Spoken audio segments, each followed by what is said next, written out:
Hey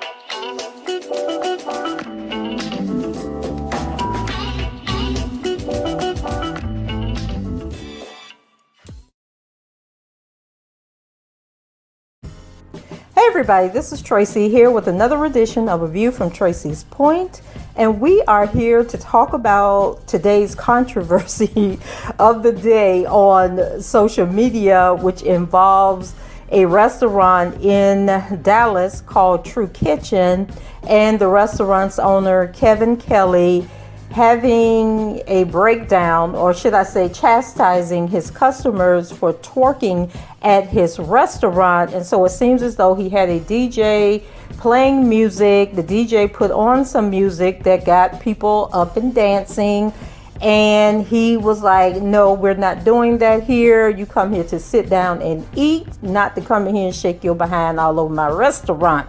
So here is an article that came from a local website in Dallas called Eater Dallas. And so it says, over the weekend, Dallas newcomer True Kitchen and Kocktails was at the center of a social media firestorm after video of the restaurant's owner ranting about the ills of twerking went viral on social media.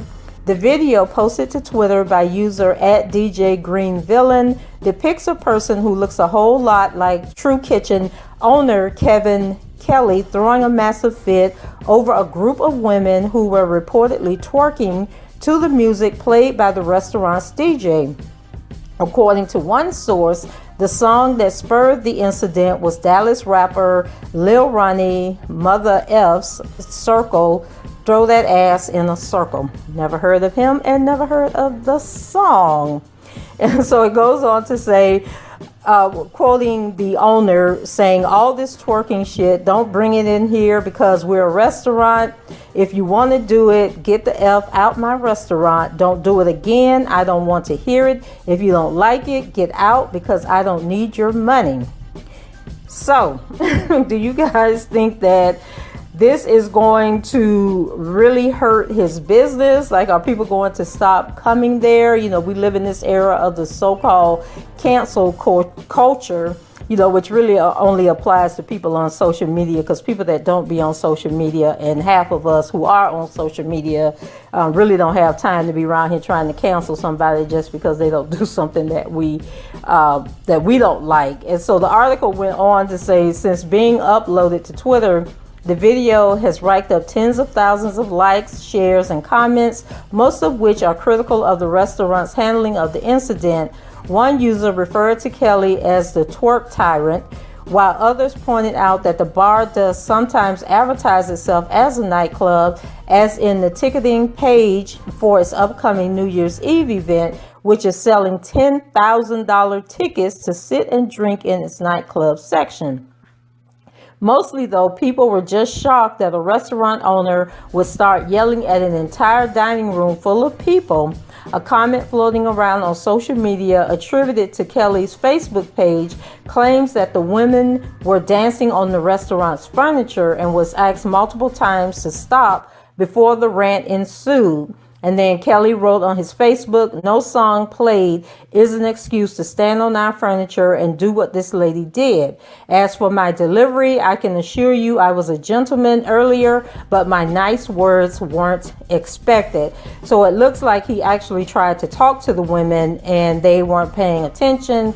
And so he took it to the streets, since they were taking it to the streets by twerking on his furniture. So the article continues and says, this is the first time True Kitchen and Kocktails has been embroiled in drama.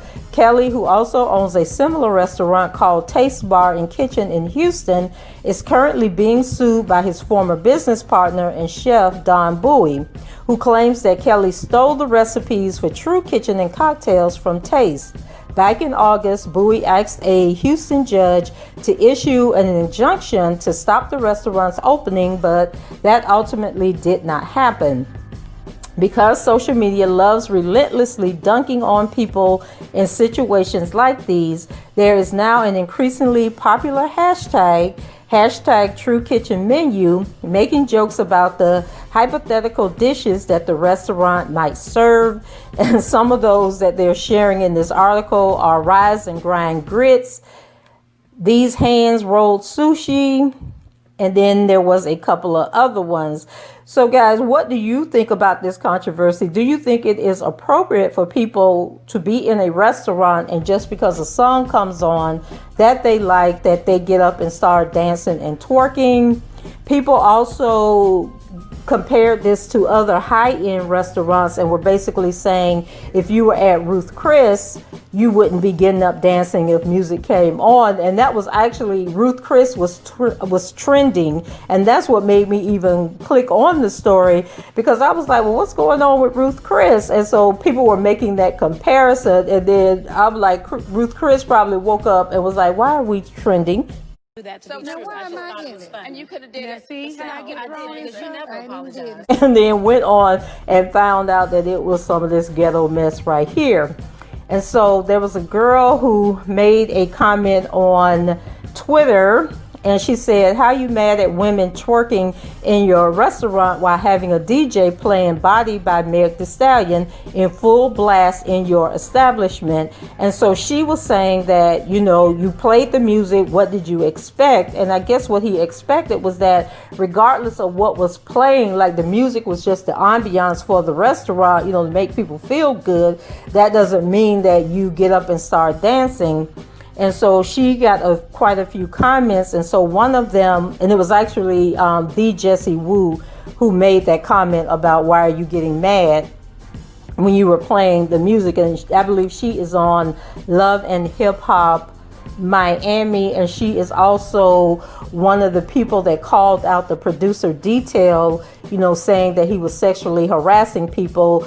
And I actually did a video on him a couple of months ago because he was arrested, and I don't believe he ever bailed out. He is probably still in Los Angeles County jail under $4 million bond.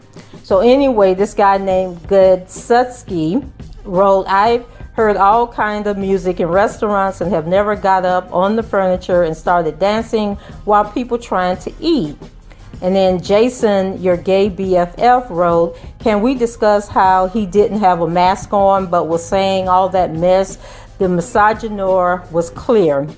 And then Angelic Nicole wrote, and throw that ass in a circle. I'm not saying twerking on furniture was right or wrong. I'm getting at the fact that is if you want a certain vibe, don't play that type of music or create that atmosphere. People naming other restaurants that people wouldn't twerk at but fail to. And then I think she went on to make a follow-up post to complete her thought.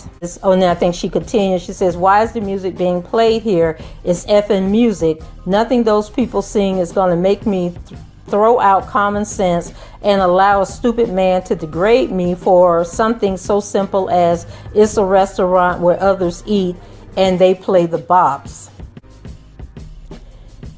And then someone as Westy or Xsty, you know, people have these crazy handles, says, so y'all complaining about how some music are badly stigmatized, then turn back saying don't play this music because I want to ... He was flat out wrong for his speech, but the girls were wrong for doing all that extra S because of the music. So people were definitely getting in their feelings and defending the women having the right to dance in the restaurant. And then other people were saying that, you know, they were wrong and they should have had some class about themselves. Quarantine Kevin wrote, he produced an environment conducive to twerking. It's his fault. Should have been playing some light jazz anyways. And then KB said, yeah, because hearing that song tells you to violate any and all businesses, laughing my ass off. I'm pretty sure at the Stallion would even side with the brother that owns and operates a black restaurant. The level of respect for black business owners isn't the same y'all give white ones. That's clear. And then someone named Rhea replied to him saying that doesn't give him the right to cuss at paying customers in his establishment, especially when he's trying to tell people how to conduct themselves when he wasn't even being professional. And so I definitely agree with what Rhea was saying. But now that we have more backstory and know that he had asked them several times to stop twerking in the restaurant, restaurant, then we can kind of understand how he lost his cool. But he still shouldn't have addressed the entire restaurant. He should have went over to the table and said, I've asked you several times to stop. Now I'm asking you to leave. And then he should have told them to leave and not even made them pay for their food. Just tell them, get out and don't come back again. Probably would have been the best excuse. But then the women also need to be held accountable, because if the restaurant owner told you to stop dancing and twerking on his furniture, that is what a mature grown-up would have done. So guys, I'm going to end this here. You let me know what you think in the comments, and let me know what is your jam that no matter where you are, you're going to get up and you're going to dance. Rate the video and subscribe to the channel if you haven't done so. And I'll talk to you guys later. Bye-bye.